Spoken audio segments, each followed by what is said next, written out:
সুপ্রিয় দর্শক মণ্ডলী, এই মুহূর্তে পৃথিবীর যে প্রান্ত থেকে, দেশ এবং দেশের বাইরের থেকে আমার এই ভিডিও দেখতেছেন, সকলের উদ্দেশ্যে হারুন হোমিও হলের পক্ষ থেকে আসসালামু আলাইকুম।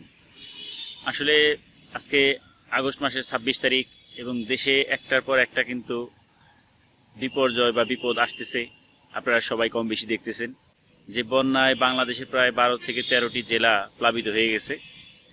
তো বন্যার্তদের জন্য আমরা সবাই সবার অবস্থান থেকে অবশ্যই যে যতটুকু পারি সাহায্য করব এবং চেষ্টা করব বিশ্বস্ত কোনো জায়গায় দান করার জন্য, যেমন আস-সুন্নাহ ফাউন্ডেশন বা বাংলাদেশ সেনাবাহিনীর যে ত্রাণ বিতরণ কার্যক্রম, সেখানে আমরা যুক্ত হইতে পারি। এবং আমার কাছে যেটা মনে হয় যে এই বন্যা কবলিত এলাকায় বর্তমানে ত্রাণ সরবরাহের ক্ষেত্রে কিছু কিছু ক্ষেত্রে হয়তোবা কিছুটা বিশৃঙ্খলা দেখা দিতে পারে এবং এই কারণে আমাদের একটু সংগঠিত হওয়া দরকার। বিশেষ করে আমরা যারা ছোট ছোট দলে এইভাবে ত্রাণ নিয়ে গেলে অনেক সময় আছে যে টাকা আমরা এখান থেকে উঠাবো, সেই টাকা নিয়ে ত্রাণ দিতে গেলে এটার অনেকটা টাকা কিন্তু আমাদের যাওয়া আসায় খরচ হয়ে যাবে। তো এই জন্য সবচেয়ে ভালো হবে যে আপনি আপনার এলাকা থেকে টাকা বা ত্রাণ উত্তোলন করে যদি এই ধরনের যারা বড় বড় প্রতিষ্ঠানগুলো আছে তাদের মাধ্যমে আপনারা এটা বিতরণের ব্যবস্থা করেন, তাহলে এটা সুষ্ঠু বিতরণ হবে।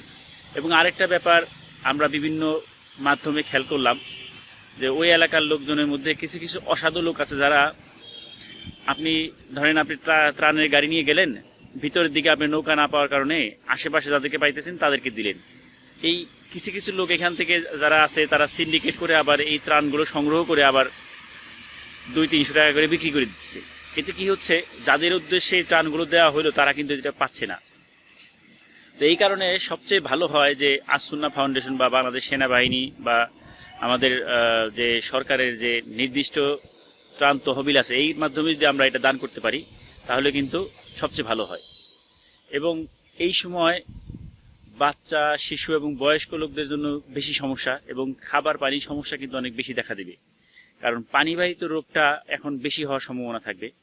তো এই জন্য বিশুদ্ধ খাবার পানির ব্যবস্থা করা যেতে পারে এবং যারা বন্যা দুর্গত এলাকায় আছেন তারা অবশ্যই এই খাবার পানির ব্যাপারটা চেষ্টা করবেন যে বিশুদ্ধ পানি খাওয়ার জন্য।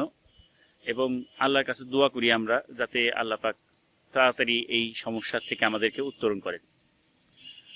তো সবাই ভালো থাকবেন। আল্লাহ হাফেজ।